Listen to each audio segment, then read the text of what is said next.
So we're going to do 22.32 in AOPS Introduction to Algebra. It says simplify the self-similar number. So basically we just let this equals to x. So we let x equals to the self-similar number, and then basically we can also find x here. So this is also x, right? This is essentially the same as the equation we have for x because the radicals, the root signs are infinite.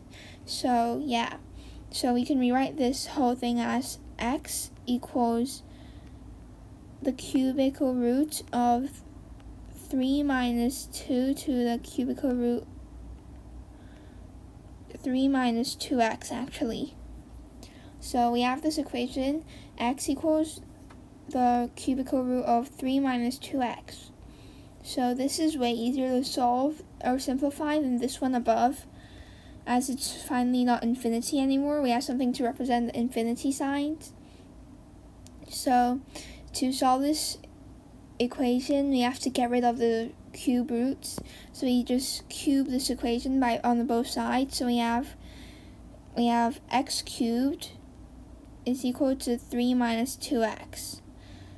And then basically if we move the 2x term, we have onto the left hand side we have x cubed plus 2x equals 3.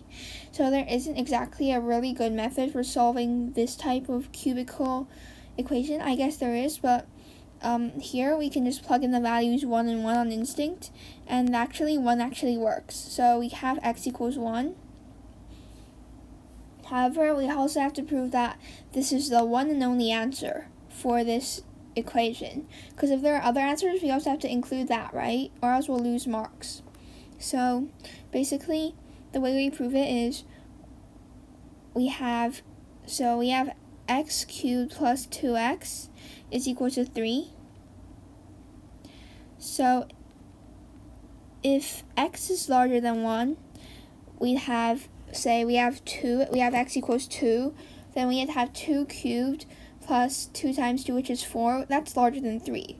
So for any value of x is larger than 1, we have x cubed plus 2x is larger than 3. And then for any value of x that is smaller than 1, we have this expression is less than 3. So x equals 1 is the only value that makes this expression equal to 3. So x equals 1 is just our answer. So we simplify this whole thing, we get x equals 1. And since x is our equation we want to simplify, then the answer to this problem is 1. So thanks for watching. I hope you learned something useful about simplifying self-similar numbers, which is basically you just make this number equal to a variable, and then you set the portion of the self-similar number that is similar to itself equals to this variable again, and you solve the equation given. So thank you for watching. Bye.